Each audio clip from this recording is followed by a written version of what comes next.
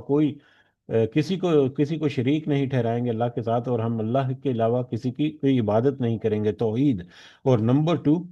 کسی کو ہم اللہ کے برابر قرار نہیں دیں گے آپس میں ایک دوسرے کو بھی۔ فائن طلّہ، پھر اگر وہ منہ پھیر لیں، اگر وہ مڑ جائیں، اگر وہ پیچھے ہٹ جائیں، فقولو، تو آپ کہہ دیجئے، تو تم سب کہو، فقولو تو تم سب کہو، مسلمانوں سے کہا جا رہا ہے کہ تم سب علی الاعلان کہہ دو، کھلے عام کہہ دو، دو ٹوک انداز میں ان کے اوپر واضح کر دو، اشہدو، سب گواہ رہو، بھی انا مسلمون، کہ ہم سب، بے شک ہم سب مسلمان ہیں۔ اگر وہ اس طرف نہیں آتے، در حقیقت وہی یہ حضرت عیسیٰ اور حضرت موسیٰ علیہ السلام جو ہیں، وہ بھی دین اسلام کے پیروکار تھے اور دین اسلام ہی کی انہوں نے تعلیم دی، لیکن ان کے بعد میں آنے والے لوگوں نے اس کو تبدیل کیا اور اپنی مرضی سے کسی وہ یہودیت اور عیسائیت جو ہے وہ اپنے ٹائٹل انہوں نے پسند کیے۔ تو اگر وہ اب واپس نہیں آتے اپنے اصل دین اسلام کی طرف، تو کیا کہتے ہیں، علی الاعلان ان کو کہہ دو کہ گواہ رہو کہ ہم سب مسلمان ہیں۔ تم اگر مسلمان نہیں ہوتے، تم اگر اپنے معاملات کو درست نہیں کرتے، تو یہ سن لو کہ ہم جو ہیں وہ تو ہم مسلمان ہیں، ہم تو اللہ کے سامنے ہی اپنا سر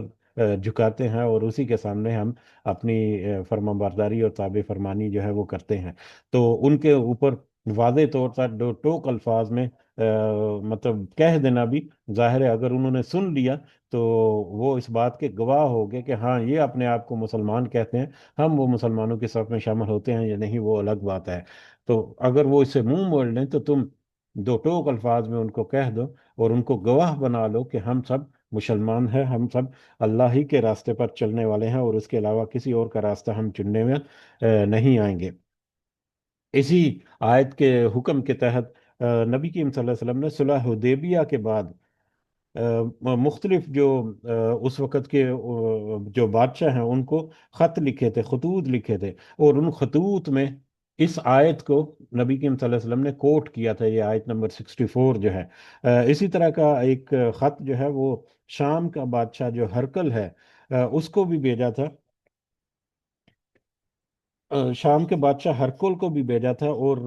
اس خط میں کا متن جو ہے وہ کچھ اس طرح ہے، یہ کہ یہ صحیح بخاری اور مسلم میں کافی لمبی اور کافی ڈیٹیل کے ساتھ احادیث ملتی ہیں۔ اس کا مختصر انداز میں اگر ہم اس کو دیکھیں کہ جو خط بھیجا تھا نبی کریم صلی اللہ علیہ وسلم نے اس ہرکل کے بادشاہ کو، ہرکل کو، شام کے بادشاہ کو، تو اس کا خط کا متن کچھ اس طرح سے تھا کہ اللہ کے نام سے شروع، جو کہ بڑا مہربان نہایت رحم والا ہے، یعنی بسم اللہ الرحمن الرحیم، محمد رسول اللہ صلی اللہ علیہ وسلم کی طرف سے روم کے بادشاہ ہرکل کے نام، روم کے بادشاہ ہرکل کے نام، سلام ہو اس شخص پر جو ہدایت کی پیروی کرے۔ شام جو ہے اس وقت روم کے تحت تھا یا روم کے ماتحت تھا، تو بہرحال روم کے بادشاہ ہرکل کے نام، سلام ہو اس شخص پر جو ہدایت کی پیروی کرے۔ حمد و ثنا کے بعد میں تمہیں اسلام کی دعوت دیتا ہوں، مسلمان ہو جاؤ تو سلامت رہو گے، اسلام قبول کر لو، اللہ تعالیٰ تمہیں دگنا اجر و ثواب عطا فرمائے گا، اور اگر تم اسلام قبول نہیں کرتے، اگر اگر تم نے نہیں مانا، تو تمہاری رعایا کا، تمہارے جو عوام ہے ان کا گناہ بھی تمہارے سر ہوگا۔ اور اس کے بعد پھر نبی کریم صلی اللہ علیہ وسلم نے یہی آیت جو ہے آیت نمبر 64، اس کو اس خط کا حصہ بنایا، اس خط کا متن بنایا، یعنی اس آیت کے ذریعے سے پھر نبی کریم صلی اللہ علیہ وسلم نے ان کو دعوت دی۔ مختلف جو خطوط لکھے اس میں روم کے بادشاہ ہرکل جو ہے اس کے نام بھی اس طرح سے۔ اور جب یہ خط جو ہے اس کے دربار میں پہنچا یا اس تک پہنچا، تو اس وقت حضرت ابو سفیان رضی اللہ تعالیٰ عنہ، جو کہ اس وقت تک مسلمان نہیں ہوئے تھے، وہ بھی وہیں پر موجود تھے۔ تو حضرت ابو سفیان کو اس نے بلا لیا اپنے دربار میں، اور ان سے مختلف طرح کے سوالات کیے اس نے، اور ان سوالوں میں ایک سوال یہ بھی تھا کہ کیا تمہاری، ابو سفیان سے سوال کیا ہرکل نے، کہ کیا تمہاری کبھی مٹ بھیڑ ہوئی ہے، کیا تمہارا کبھی جنگ میں آمنا سامنا ہوا ہے مسلمانوں کے ساتھ؟ تو ابو سفیان نے کہا کہ ہاں۔ تو پھر اس نے پوچھا کہ کیا نتیجہ نکلا، اس کا کیا انجام ہوا، یا کیا اس کا کون جیتا کون ہارا؟ تو اس پر ابو سفیان جو ہے، جو کہ اس وقت تک مسلمان نہیں تھے، تو انہوں نے کہا کہ یہ تو درمیانی معاملہ ہے، کبھی جنگ جو ہے وہ درمیانی معاملہ ہوتی ہے، کبھی وہ جیتے ہیں اور کبھی ہم جیتے ہیں، اس طرح سے انہوں نے جواب دیا۔ تو اس کی یہ ان کا حضرت ابو سفیان کے ساتھ جو مکالمہ ہوا، اس کے بعد پھر اس نے اپنی کہہ لیں کہ اپنی ایک میٹنگ بلائی، اپنے جو بھی اس وقت کے رئیس تھے، یا مطلب حکمران، یا اپنے جو عہدے دار تھے، ان سب کو بلایا، اور کلوز ڈور میٹنگ، جس کو آج کل ان کیمرہ سیشن کہتے ہیں، ان کیمرہ سیشن ہوا ان کا بند کمرے میں۔ اور وہاں پر اس نے ہرکل نے اپنے جو ساتھی تھے، اپنے جو وزیر مشیر وغیرہ تھے سارے، ان سے کہا، وہی پیغام جو نبی کریم صلی اللہ علیہ وسلم نے کہا، خط میں لکھا تھا، وہی پیغام ان کے سامنے کہا کہ اگر تم مسلمان ہو جاؤ تو ہدایت پاؤ گے، اور یہی بہتری ہے تمہارے لیے کہ تم مسلمان ہو جاؤ۔ تو اس پر وہ جو وزیر مشیر جو تھے وہ تلملا اٹھے، اور وہ ناراضگی کا اظہار کیا، اور وہاں سے اٹھ کر چلنے لگے۔ تو ہرکل نے انہیں دوبارہ بلایا اور ان سے کہا کہ میں تو صرف آپ تمہاری آزمائش کر رہا تھا، تم اپنے دین میں کتنے پختہ ہو۔ چنانچہ انہوں نے ہرکل کو سجدہ کیا اور اس سے خوش ہو گئے۔ تو یہ بھی بخاری میں اس ساری ڈیٹیل جو ہے وہ ملتی ہے۔ تو ہرکل نے اس طرح سے ظاہری طور پر تو وہ خط کا متن دیکھ کر، اور ابو سفیان سے رضی اللہ تعالیٰ عنہ کا مکالمہ کر کے، ان کو اس کو یہ تو پتہ چل گیا، یہ تو یقین ہو گیا کہ یہ نبی جو ہے یہ برحق ہیں، اور مطلب انہوں نے اس نے پہچان لیا ہرکل نے، لیکن اپنا مقام اور منصبہ اور جو مرتبہ ہے اور مخالفت جو ہے وہ مول نہیں لینا اس نے گوارا کیا، کہ اگر یقیناً جس طرح سے وہ ناراض ہوئے اس کے وزیر مشیر، تو اگر وہ بادشاہ جو ہے وہ اس طرح کے انتہائی اقدام کرتا تو اس سے اس کی بادشاہت جو وہ جاتی رہتی، لہذا اس نے دنیا کی بادشاہت کو مطلب جاری رکھنے کے لیے اس نے آخرت کی ساری جو آسائشیں تھی اس کو اس نے چھوڑ دیا، یا اس کے بدلے اس نے آخرت کی آسائشوں کے بدلے اس نے دنیا کی بادشاہت جو اس کو ترجیح دی۔ تو بہرحال آج کل بھی اگر ہم دیکھیں تو اکثر علماء ہمارے جو مبلغین ہیں، جو کہ اہل کتاب کو، یہودیوں اور عیسائیوں کو دعوت دیتے ہیں، تو ان میں یہ آیت جو ہے یہ بڑی مشہور بھی ہے، اور اکثر جو ہے وہ کوٹ بھی کی جاتی ہے، اور یہ بڑی پر اثر بھی ہے۔ اس میں بڑے پر اثر انداز میں اللہ تعالیٰ نے تذکرہ کر کے مطلب مسلمانوں کو ایک کہہ لیں کہ ایک بہترین ٹول جو ہے وہ اللہ تعالیٰ نے عطا کیا، کہ جب تم اہل کتاب سے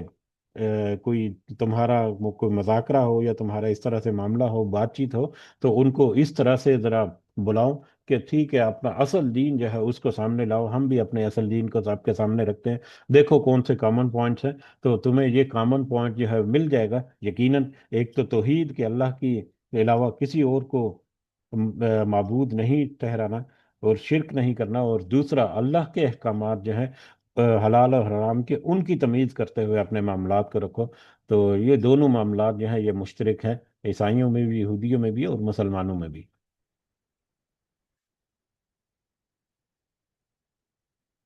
آگے بڑھتے ہیں۔ یا اہل الکتابی، اے اہل کتاب، لما تحاجون فی ابراہیم، کیوں تم جھگڑا کرتے ہو ابراہیم علیہ السلام کے معاملے میں، ابراہیم علیہ السلام کے بارے میں؟ وما انزل وما انزل وما انزلت التوراۃ وما انزلت التورات، اور حالانکہ نہیں اتاری گئی تھی تورات، والانجیل، اور انجیل، الا من بعدہ، مگر ان کے بعد۔ حالانکہ تورات اور انجیل تو ان کے بہت بعد اتاری گئی۔ افلا تعقلون، کیا پس تم عقل نہیں رکھتے، کیا تم عقل نہیں کرتے؟ یہودی اور عیسائی دونوں یہ کلیم کرتے تھے، اور آج بھی کرتے ہیں، کہ وہ دین ابراہیمی پر ہیں، اور یہ بھی کلیم کرتے تھے اور کرتے ہیں کہ حضرت ابراہیم علیہ السلام جو ہیں، یہودی کہتے ہیں کہ حضرت ابراہیم علیہ السلام یہودی تھے، اور عیسائی کہتے ہیں کہ حضرت ابراہیم علیہ السلام عیسائی تھے، جبکہ حقیقت یہ ہے کہ یہودیت شروع ہوئی حضرت موسیٰ علیہ السلام کے بہت بعد، اور حضرت موسیٰ علیہ السلام اور حضرت ابراہیم علیہ السلام کے درمیان تقریباً 1000 سال یا اس سے بھی زیادہ کا فاصلہ ہے۔ اور اسی طرح سے عیسائیت جو ہے وہ شروع ہوئی حضرت عیسیٰ علیہ السلام کے دور میں، یا حضرت عیسیٰ علیہ السلام کے بعد۔ تو عیسائیت کے اور حضرت ابراہیم علیہ السلام کے درمیان 2000 سال سے بھی زیادہ کا فاصلہ ہے۔ تو یہ صدیوں کا فاصلہ، بلکہ ہزاروں سالوں کا فاصلہ ہے حضرت ابراہیم علیہ السلام اور حضرت موسیٰ اور حضرت عیسیٰ علیہ السلام کے دور میں، تو تم کیسے یہ کہہ سکتے ہو کہ حضرت ابراہیم علیہ السلام جو ہیں وہ بھی یہودی یا عیسائی تھے، جبکہ تورات جو ہے اور انجیل جو ہے یا یہودی اور عیسائیت جو ہے وہ تو بہت بعد کی پیداوار ہے۔ تورات اور انجیل تو بہت صدیوں بعد نازل ہوئی، اور تم نے یہودیت کو اسلام کی بجائے تم نے یہودیت کو قبول کیا، پسند کیا، اپنے آپ کو یہودی ٹھہرانا پسند کیا، اور یا تم نے اسلام کی بجائے اپنے آپ کو عیسائی ٹھہرانا پسند کیا، تو یہ تو تمہاری اپنی چوائس تھی۔ جبکہ حضرت ابراہیم علیہ السلام جو ہیں وہ تو مسلمان تھے۔ آگے جا کر یہی آیت یا یہی مفہوم جو ہے وہ مختلف انداز میں بھی ہے آج کے سبق میں ہی، کہ حضرت ابراہیم علیہ السلام تو مسلمان تھے، وہ تو اللہ کے ساتھ کوئی شرک نہیں کرتے تھے، وہ تو صرف اسی کی طرف یکسو ہو کر صرف اللہ کی عبادت کرتے تھے اور اسی کے سامنے مطلب سر جھکاتے تھے۔ تو تم کیوں کس طرح سے یہ کلیم کرتے ہو، اور کس طرح سے یہ کلیم کرتے ہوئے آپس میں جھگڑتے ہو کہ حضرت ابراہیم علیہ السلام جو ہے وہ تمہارے مذہب پر تھے؟ کیوں عقل نہیں کرتے، عقل سے کام کیوں نہیں لیتے؟ ہاں انتم ہا اولائی، سنو تم وہی لوگ ہو، ہا جج تم فیما، تم جھگڑا کر چکے ہو اس میں، لکم بھی علم، جو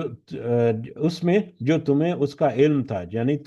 تمہارے پاس جو علم آیا یا تمہیں جو علم دیا گیا اس کے بابت یا اس میں تم پہلے سے ہی جھگڑا کر چکے ہو۔ فلیمہ تحاجون، تو پھر تو کیوں تم جھگڑا کرتے ہو، فی ما، اس بارے میں، لیس لکم بھی علم، جس کے بارے میں تمہیں کچھ علم ہی نہیں۔ اب تم نے تو اپنے دین میں تخریفات کی، تم نے اپنے دین کو تبدیل کر لیا، تم نے اپنے دین کو اپنی منمانی کرتے ہوئے مطلب اس قدر بدل دیا، اور کہ نسل در نسل چلتے ہوئے تم اپنے اصل دین کو بھول چکے ہو۔ اپنے اصل دین کو تم نے پیٹ پیچھے ڈال کر اس کو بالکل ہی اس سے نا بلد ہو چکے ہو، نا واقف ہو چکے ہو۔ تو اب تم اس کے بارے میں، یعنی حضرت ابراہیم علیہ السلام کے بارے میں اب تم کیوں جھگڑا کرتے ہو، جبکہ تمہیں ان کی اصل جو ان کا دین تھا یا ان کی اصل جو مطلب عبادات تھی ان سے تم ناواقف ہو۔ اگر تم اپنے دین کی اصل کی طرف جاؤ تو تمہیں اس بات کا پتہ چلے، لیکن تم نے اپنے دین کی، یہودیوں اور عیسائیوں نے اپنی دین کی اصل کو تبدیل کر دیا۔ اب اصل کو تبدیل کر کے جب تمہارے پاس جو معلومات ہے جن کو تم مطلب ظاہر کرتے ہو یا جن کو تم دوسرے بتاتے ہو، اس میں تو کوئی ایسا نہیں ہے، تو تم بغیر علم کے کیوں اس بارے میں جھگڑا کرتے ہو حضرت ابراہیم علیہ السلام کے بارے میں؟ واللہ یعلم وانتم لا تعلمون، اور جو حقیقت یہ ہے کہ اللہ خوب اچھی طرح سے جانتا ہے اور تم نہیں جانتے۔ اگر تم چھپاتے ہو یا اگر تمہیں کچھ ہسٹری کا یا تمہیں اپنے اصل کا پتہ نہیں، یا اپنے اصل کو تم کھو چکے ہو، اپنے اصل کو تم بھول چکے ہو، بالکل ان کو اس سے ناواقف ہو چکے ہو، تو اس سے کیا فرق پڑتا ہے؟ اللہ تعالیٰ تو سب کچھ جانتا ہے، کیونکہ وہ سب کچھ جاننے والا ہے، لیکن تم نہیں جانتے کہ اللہ تعالیٰ کی حکمت اور اللہ تعالیٰ کی جو قدرت ہے وہ کس قدر وسیع ہے، اور کس قدر وہ تمہاری چھپی ہوئی باتوں اور رازوں اور ارادوں کو خوب اچھی طرح سے جانتا ہے۔ ماں کانا ابراہیم یہودین، وما کانا ابراہیم یہودیم ولا نصرانین، نہ ہی نہیں تھے ابراہیم علیہ السلام یہودی اور نہ ہی عیسائی، ولیکن کان حنیفا مسلمان، بلکہ وہ تو خالص یکسو ہو کر، خالص مسلمان تھے، یکسو ہو کر اسلام کی پیروی کرنے والے تھے، یعنی یکسو ہو کر وہ صرف اور صرف اللہ کی عبادت کرنے والے تھے، صرف اللہ ہی کی طرف وہ فوکس رکھتے تھے، اس کے علاوہ کسی اور طرف انہوں نے دھیان نہیں دیا اللہ کے علاوہ۔ وما کان من المشرکین، اور وہ شرک کرنے والوں میں سے بھی نہیں تھے، مشرکوں میں بھی سے نہیں، اللہ کے ساتھ تو انہوں نے کسی طرح کا کوئی شرک نہیں کیا، وہ تو یکسو ہو کر صرف اور صرف اللہ کی عبادت کرنے والے مسلمان تھے۔ تو تم کس طرح سے کلیم کرتے ہو کہ وہ یہودی یا عیسائی تھے، جبکہ وہ یہودی اور عیسائی نہیں تھے بلکہ مسلمان تھے؟ ان اول الناس بھی ابراہیم، بے شک لوگوں میں سے قریب ترین ابراہیم سے للذین، یقیناً وہ لوگ ہیں، بے شک لوگوں میں سے حضرت ابراہیم علیہ السلام کے قریب ترین یا ان سے محبت کا دعویٰ کرنے والے یا ان کے محبت کا حق رکھنے والے وہ لوگ ہیں۔ کون سے لوگ؟ اتبعوہ، جن سب نے اس کی پیروی کی، جنہوں نے حضرت ابراہیم علیہ السلام کی اور ان کی تعلیمات کی، ان کی نصیحت کی یا ان کے دین کی پیروی کی، صحیح تو وہ حقدار ہیں کہ وہ اس بات کے اوپر کو کلیم کریں کہ وہ حضرت ابراہیم علیہ السلام کے قریب ہیں، یا حضرت ابراہیم علیہ السلام سے محبت کرنے والے ہیں، یا حضرت ابراہیم علیہ السلام کے پیروکاروں میں سے ہیں۔ وہ کون سے لوگ تھے جو کہ حضرت ابراہیم علیہ السلام کے بعد آئے، جنہوں نے حضرت ابراہیم علیہ السلام کی پیروی کی، ان کے دین کو اپنایا اور ان کے دین کے مطابق اپنے معاملات درست کرتے رہے۔ اس میں بعد میں مطلب حضرت موسیٰ علیہ السلام جو ہے وہ بھی در حقیقت حضرت ابراہیم علیہ السلام کے دین کی ہی آگے تسلسل تھا، اور انہوں نے پیروی کی، لیکن بعد میں آنے والے لوگوں نے حضرت موسیٰ علیہ السلام کی تعلیمات سے تخریب کر دیا۔ حضرت عیسیٰ علیہ السلام جو ہے وہ بھی حضرت ابراہیم علیہ السلام کے بعد آنے والے، اور وہ انڈورس کرنے والے تھے ان کی تعلیمات کو، ان کی نبوت کو، لیکن انہوں نے بھی اسی طرح سے ان کے بعد آنے والے لوگوں نے، عیسائیوں نے بھی اسی طرح سے اس میں تبدیلیاں کر لی۔ تو جو اصل لوگ، جو حقیقی طور پر جو حضرت ابراہیم علیہ السلام کے بعد ان کی تعلیمات کے مطابق اپنے معاملات کو درست رکھنے والے تھے، در حقیقت وہ اس بات کے کلیم کرنے کے حق بجانب ہے کہ وہ ابراہیم علیہ السلام کے قریب ہیں۔ اور پھر ان لوگوں کے بعد پھر وَهَذَا النَّبِيُّ وَالَّذِينَ آمَنُوا، اور پھر ان کے بعد یہ نبی اور وہ لوگ جو اس نبی پر ایمان لائے صلی اللہ علیہ وسلم۔ یہ پھر اب حضرت محمد مصطفیٰ صلی اللہ علیہ وسلم کے آ جانے کے بعد اب پھر نبی کریم صلی اللہ علیہ وسلم اور ان کے پیروکار جو ہیں وہ اس بات کے حقدار ہیں کہ وہ حضرت ابراہیم علیہ السلام کے ساتھ اپنا تعلق، یا اپنی نسبت، یا اپنی محبت، یا اپنی عقیدت جو ہے اس کا وہ دعویٰ کریں، اور اس میں وہ حق بجانب بھی ہوں گے۔ تو اب ہم اگر دیکھیں کہ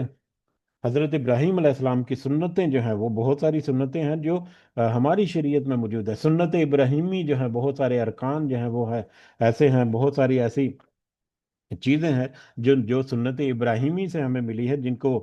ہم ابھی آج بھی فالو کر رہے ہیں۔ مطلب ختنے کرنا، اور اپنے زیر ناف اور بغل کے بال جو ہیں ان کو صاف کرنا، ناخن وغیرہ کاٹنا، یہ ساری چیزیں تو سنت ابراہیمی تھیں جو کہ آج مسلمان فالو کر رہے ہیں۔ وہ نان مسلم یہودی اور عیسائی تو ان چیزوں کو فالو ہی نہیں کرتے۔ یہ تو بڑی عام سی باتیں ہیں، اور پھر اصل جو دین کا پیغام ہے توحید کا، اور باقی جو حضرت ابراہیم علیہ السلام نے دیا، وہ بالکل اس کو پسے پش ڈال چکے ہیں۔ تو لہٰذا اس حقیقی معنوں میں جنہوں نے پیروی کی، بہت سارے لوگ جیسے حضرت عبداللہ بن سلام ہے، وہ تو حق کی تلاش میں تھے، یہودی تھے، حق کی تلاش میں تھے، اور جیسے ہی ان کے اوپر حق واضح ہوا، انہوں نے مطلب کچھ تھوڑی بہت تحقیق کی، اور فوراً سے وہ اسلام کے دائرے میں داخل ہو گئے۔ وہ لوگ جو ہیں نبی کریم صلی اللہ علیہ وسلم سے پہلے، کیونکہ وہ حق کی تلاش میں تھے، وہ اس بات کے دعویٰ کرنے کے حق بجانب تھے۔ اسی طرح سے عیسائیوں میں سے بہت سارے جنہوں نے حق کی تلاش میں فوراً نبی کریم صلی اللہ علیہ وسلم کے کال کے اوپر لبیک کہا، وہ بھی یقیناً حضرت ابراہیم علیہ السلام کی ایسے محبت کے دعوے دار ہو سکتے ہیں، لیکن ان کے ساتھ ان کی مخالفت کرنے والے کیسے یہ کلیم کریں گے کہ وہ حضرت ابراہیم علیہ السلام کے پیروکار ہیں؟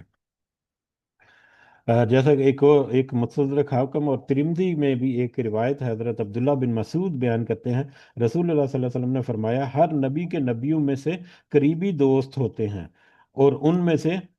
میں سے قریبی دوست میرے باپ اور میرے رب کے قریبی دوست حضرت ابراہیم علیہ السلام ہیں۔ یعنی نبی کریم صلی اللہ علیہ وسلم نے کہا کہ ہر نبیوں کے قریبی دوست اور ساتھی ہوتے ہیں، میرے قریبی دوست جو ہیں وہ تو حضرت ابراہیم علیہ السلام سے۔ پھر نبی کریم صلی اللہ علیہ وسلم نے یہی آیت کریمہ، آیت نمبر 68 جو ہے، یہ بھی تلاوت کی، یہ اس حدیث کا حصہ ہے، ترمذی اور مستدرک حاکم کی۔ واللہ ولی المؤمنین، اور اللہ تعالیٰ حامی اور مددگار ہے سب مومنوں کا۔ جو صحیح معنوں میں ایمان لے آتا ہے اور مومنوں کی صف میں شامل ہوتا ہے، تو اللہ تعالیٰ تو یقیناً اس کا حامی اور مددگار ہے۔ ود طائفۃ من اہل الکتابی، چاہتی ہے ایک جماعت۔ اب یہاں تک تو ان کے اوپر واضح ہو گیا کہ مطلب ایک تو ان کو کامن پوائنٹس کے اوپر بلائیں، دعوت دیں، اگر وہ تھوڑا سا غور و فکر کریں تو وہ یقیناً اسلام کی طرف آ جائیں گے۔ اور حضرت ابراہیم علیہ السلام کے بارے میں جو انہوں نے مختلف طرح کی رائے رکھی، اس کو بھی اب واضح کر دیا ان آیات میں۔ ان آیات میں نہ صرف یہودیوں اور عیسائیوں کے عقیدے جو ہیں وہ ریفلیکٹ ہوتے ہیں، بلکہ مسلمانوں کو بھی ہدایت جو ہے اس میں ملتی ہے کہ ان کے سارے عقائد جو ہیں وہ فاسد اور باطل ہیں۔ اب اگلی آیات میں یہودی جو ہیں انہوں نے مسلمانوں کو ورگلانے کے لیے، مسلمانوں کو گمراہ کرنے کے لیے، مسلمانوں کو مطلب کنفیوز کرنے کے لیے کہہ دیں کہ انہوں نے مختلف طرح کی چالیں چلی ہیں. ان چالوں میں سے کچھ کا تذکرہ جو ہے وہ اگلی آیات میں آئے گا. بہت سادہ سے الفاظ میں وہ تذکرہ ہے, کئی دفعہ جو ہے وہ بعد میں بھی بہت دفعہ دہرایا جائے گا. تو وہ کیا تھی چالیں ان میں سے ایک چال کا پہلا تذکرہ ہے آیت نمبر 69 میں, وَدَّ طَائِفَةٌ مِّنْ أَهْلِ الْكِتَابِ لَا يُضِلُّونَكُمْ. چاہتی ہے ایک جماعت اہل کتاب میں سے کہ کاش وہ گمراہ کر سکیں تمہیں. اہل کتاب کی ایک جماعت جو ہے وہ تو یہی چاہتی ہے کہ وہ تمہیں یعنی مسلمانوں کو گمراہ کر سکے. یہ یہودیوں کے بارے میں بطور خاص ہے کہ یہودیوں نے بہت کوشش کی جنگ بدر کے بعد کہ کسی طرح سے مسلمانوں کو گمراہ کیا جا سکے, کسی طرح سے مسلمانوں کو اس راستے سے ہٹایا جا سکے, اور اس کے لیے وہ بہت ساری مختلف طرح کے حرکات و سکنات جو ہے وہ کرتے رہے. وما یضلون الا انفسهم وما یشعرون. حالانکہ وہ نہیں گمراہ کر رہے مگر اپنے ہی نفسوں کو, اور نہیں وہ اس کا شعور رکھتے. در حقیقت وہ مسلمانوں کو گمراہ کرنے کی کوشش نہیں کر رہے بلکہ وہ خود اپنے نفسوں کو گمراہ کر رہے ہیں. وہ خود گمراہی میں ہی پڑے ہوئے ہیں اور اسی گمراہی میں وہ آگے بڑھتے چلے جا رہے ہیں, لیکن ان کو اس کا شعور نہیں ہو رہا. ان کو تو چاہیے کہ وہ اپنا غور و فکر کر کے تھوڑی سی توجہ دے کر اصل حقیقت کو پہچان چکے وہ اس کی طرف لوٹ آئیں, لیکن وہ اس کی طرف نہیں لوٹتے بلکہ دوسروں کو بھی گمراہ کرنے کی کوشش کرتے ہیں. در حقیقت وہ اپنے نفسوں کو وہ گمراہ کر رہے ہیں اور حقیقت سے دور ہوتے چلے جا رہے ہیں, لیکن اس کا وہ شعور نہیں رکھتے. اس کے اوپر وہ تھوڑا سا غور و فکر کریں تو ان کو شعور آ جائے اس کا. یا اہل الکتاب, اے اہل کتاب, لما تکفرون, کس لیے تم انکار کرتے ہو بھی آیات اللہ, اللہ کی آیات کا, وَأَنْتُمْ تَشْهَدُونَ, حالانکہ تم سب اس کے گواہ ہو, تم سب اس کی گواہی دیتے ہو, تو کیوں تم اس کا انکار کرتے ہو. تو ایک تو ان کی گمراہی, دوسروں کو بھی گمراہ کرنا, وہ خود تو گمراہ ہوتے ہیں, دوسروں کو بھی گمراہ کرنے کی کوشش جو ہے ان کی ایک تو یہ تھی کہ وہ اللہ کی آیات کا انکار کرتے ہیں. وَأَنْتُمْ تَشْهَدُونَ, جبکہ وہ تم خود گواہی دیتے ہو. وہ خود اس بات کو مانتے تھے اسلام سے پہلے. وہ خود یہ دعوے کرتے رہے کہ اس طرح سے نبی آئیں گے جن کے اوپر پھر وحی آئے گی اور اس طرح سے کتاب آئے گی, اور جب وہ نبی آئیں گے تو ہم ان کی پیروی کریں گے. اب جب کہ وہ نبی آ چکا اور وہ کتاب جو ہے وہ بھی تمہارے سامنے اب نازل ہو رہی ہے, تو تم کیوں ان آیات کو جٹلاتے ہو, حالانکہ تم خوب اچھی طرح سے جانتے ہو. کئی دفعہ پہلے تذکرہ ہو چکا کہ کس طرح سے یہ اہل کتاب خاص کر اور یہودی اور عیسائی دونوں کس قدر وہ مطلب اچھی طرح سے جانتے اور پہچانتے تھے, اور بالیقین وہ پہچانتے تھے نبی کریم صلی اللہ علیہ وسلم کو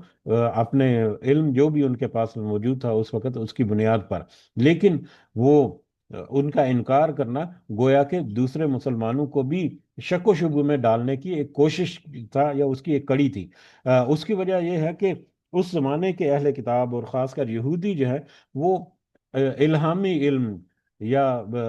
شریعت کے اعتبار سے وہ بڑا کلیم کرتے تھے کہ ہم جو ہیں وہ ایک الہامی مذہب کے اوپر ہیں. ہمارے قوموں میں ہمارے پیچھے نبی اور رسول جو ہیں وہ گزر چکے ہیں اور کتابیں گزر چکی ہیں, اور ہم ایک شریعت کو جاننے والے ہیں. اور علم کے اعتبار سے ان کا ایک بڑا مقام تھا, ایک دھاک تھی اس وقت کے مشرکوں پر یا دیگر جو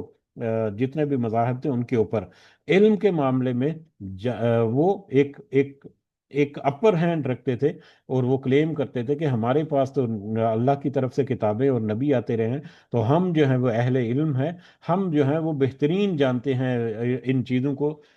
جو اللہ تعالیٰ کی طرف سے آتی ہیں. تو اس اعتبار سے جب وہ مسلمانوں کے سامنے, جب وہ لوگوں کے سامنے ان کا رویہ آتا تو بہت سارے لوگ کنفیوز ہو جاتے کہ یہ تو خود کلیم کرتے رہے, اور آج یہ نبی جو ہے صلی اللہ علیہ وسلم وہ جب موجود ہیں, وہ جو دعوت دیتے ہیں تو یہ ان کی طرف نہیں آتے یا یہ ان کو قبول نہیں کرتے, تو اس کا مطلب کچھ نہ کچھ تو گڑبڑ ہے, یا کچھ نہ کچھ تو کوئی شک و شبہ یا کچھ ایسا معاملہ ہے. تو لہٰذا اس طرح سے بھی وہ شک و شبے میں پڑتے اس وقت کے لوگ جو ہیں جن کو کوئی دین کا علم پہلے نہیں تھا, کوئی شریعت ان کے پاس نہیں تھی, یا جو ان چیزوں کو نہیں جانتے تھے. تو ایک تو ان کا خود انکار کرنا جو ہے براہ راست, ایک تو اپنا ان کا ہٹ درمی تھی, اور دوسرا لوگوں کے اوپر اس کا اثر جو ہے وہ کچھ نہ کچھ ہوتا تھا. یا اہل الکتاب لما تلبسون الحق کا, اور دوسرا اس کے بعد اے اہل کتاب کیوں تم خلط ملط کرتے ہو الحق کا, حق کو, بالباطل, باطل کے ساتھ. تم حق اور باطل کو مکس کیوں کرتے ہو, ایک تو ان کا دوسرا یہ ایک گمراہی کا طریقہ تھا کہ وہ حق اور باطل کو مکس کر کے لوگوں کے سامنے پیش کرتے تھے. یہ ان کا جرم تھا در حقیقت. کہ مطلب بہت ساری باتیں جو ہیں وہ انہوں نے پہلے ذکر کر چکی ہیں، بعد میں جا کر وہ انکار کر رہے تھے کہ نہیں یہ تو وہ رسول نہیں ہے، یہ تو وہ نبی نہیں ہے. تو پہلے انہوں نے حق کو بیان کیا، بعد میں اس حق کو حق کی تردید کرتے رہے. یا احکامات کے معاملے میں بھی نبی کریم صلی اللہ علیہ وسلم جو ہیں ان کے احکامات یا ان کے جو قرآن نازل ہو رہا تھا اس کے بارے میں بھی وہ کہتے ہیں نہیں نہیں یہ تو ایسا نہیں ہے، اس طرح سے تو معاملہ نہیں تھا، وہ تو دوسرا معاملہ ہے، یہ کوئی اور ہے. تو حق اور باطل کو چھپانا جو کو مکس کرنا یا ان کے اپنے دین میں کس طرح سے انہوں نے تخریف کر کے کہیں پر حق ہے اور کہیں پر باطل ہے اور دونوں کو مکس کر کے انہوں نے یہ سارے معاملات کیے ہوئے. تو ایک تو ان کا جرم یہ تھا کہ وہ حق اور باطل کو آپس میں خلط ملط کرتے تھے. اور پھر وَتَكْتُمُونَ الْحَقَّ کا، اور دوسرا ان کا جرم اس سے بھی بڑا جرم جو ہے وہ حق کو چھپاتے تھے. ان کا حق کا چھپانا، جیسے کہ نبی کریم صلی اللہ علیہ وسلم کے اوصاف جو ہیں جو ان کے بہت واضح ان کو پتہ تھے، لیکن وہ دوسروں کے سامنے اس کو چھپانے کوشش کرتے تھے کہ یہ لوگوں کو نہ پتہ چلے. وہ جب کوئی پوچھتا ان سے تو وہ کہتے ہیں نہیں نہیں یہ وہ نبی نہیں ہے، یہ وہ رسول نہیں ہے جن کا ہماری کتابوں میں تذکرہ ہے. یا اس کے علاوہ بہت ساری اور دیگر معاملات میں بھی وہ اس طرح سے معاملات جو ہیں وہ کرتے رہے. اور اسی طرح سے قرآن جو ہے اس کا بھی وہ انکار کرتے رہے، جبکہ وہ بہت اچھی طرح سے جانتے ہیں کہ یہ وہی قرآن ہے جو جس کا تذکرہ ان کی کتابوں میں ہے. تو وہ تم حق کو کیوں چھپاتے ہو، وانتم تعلمون، حالانکہ تم اچھی طرح سے جانتے ہو. اس حق کو جانتے ہوئے بھی تم حق کو چھپاتے ہو اور حق کو باطل میں مکس کرتے ہو. یہ بھی ان کا دونوں، یہ دونوں باتیں بھی ان کے جرام میں شامل تھیں. وقال طائفۃ من اہل الکتاب، اور ایک جماعت اہل کتاب میں سے. جی میرا خیال ہے یہیں پہ رکتے ہیں. کل پھر ہم اپنا یہیں سے آگے جو ہے وہ اپنا سبق جو ہے جاری رکھیں گے. اور یہی سلسلہ جو ہے وہ آگے چلے گا کہ کس طرح سے اہل کتاب جو ہے وہ اثر انداز ہوتے تھے، یا کس طرح سے وہ کوشش کرتے تھے. یہودی جو ہیں وہ کس طرح سے انہوں نے کوشش کی کہ ایک تو اس وقت کے جو دوسرے لوگ ہیں، جو دوسرے اس وقت کے مشرکین ہیں، نان مسلم جو ہے، ایک تو ان کو اسلام سے دور رکھا جائے کہ وہ بات سنے ہی نہ یا اس طرف آئے ہی نہ. اور دوسرا مسلمانوں کو وہ کوشش کرتے رہے کہ کسی طرح سے یہ دین کو چھوڑ کر واپس آ جائیں اور اس دین سے وہ مرتد ہو جائیں. تو ان کی کوششیں جو ہیں، ان کے کچھ اور پہلو جو ہیں وہ آگے سبق میں آئیں گے، تو انشاءاللہ کل ان کا ہم تذکرہ کریں گے. اس دعا کے ساتھ کہ ہم نے جو سننے کی کوشش کی، جو سمجھنے کی کوشش کی، اللہ تعالیٰ صحیح معنوں میں اس نصیحت ہمارے دلوں میں ڈالے اور پھر ہمیں توفیق دے کہ ہم اپنی اصلاح کر سکیں. آمین یا رب العالمین. وما علینا الا البلاغ المبین.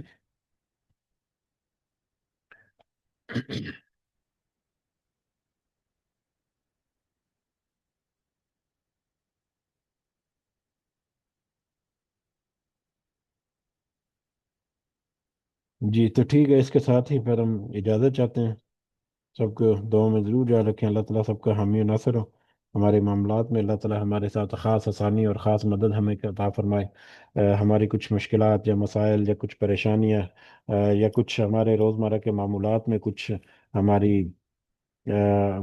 خواہشیں، نیک اور جائز خواہشیں، اللہ تعالیٰ سب کو ہمارے لیے آسان کرے اور اپنی خاص مدد جو ہے اور خاص رہنمائی جو ہے وہ ہمیں دے. اور دنیا کے ان رزق سے بے شمار جن کو ہم نہیں جانتے اور کچھ جن کو ہم جانتے ہیں، ان سے ہم دنیا کی زندگی تو گزار رہے ہیں. اللہ تعالیٰ سے تو دعا ہے کہ اللہ تعالیٰ ہمیں توفیق دے کہ ہم اس سے آخرت کمانے کی بھی کچھ کوشش کریں. آمین یا رب العالمین. رب ارحمہما کما ربیانی صغیرہ. رب ارحمہما کما ربیانی صغیرہ. رب ارحمہما کما ربیانی صغیرہ. ربنا آتنا فی الدنیا حسنہ وفی الآخرۃ حسنہ وقنا عذاب النار. ربنا ظلمنا انفسنا وإن لم تغفر لنا وترحمنا لنكونن من الخاسرين. ربنا تقبل منا إنك أنت السميع العليم وتب علينا إنك أنت التواب الرحيم. سبحان ربك رب العزة عما يصفون وسلام على المرسلين والحمد لله رب العالمين. سبحانك اللهم وبحمدك أشهد أن لا إله إلا أنت أستغفرك وأتوب إليك. جزاكم الله خيرا كثيرا. السلام عليكم ورحمة الله وبركاته.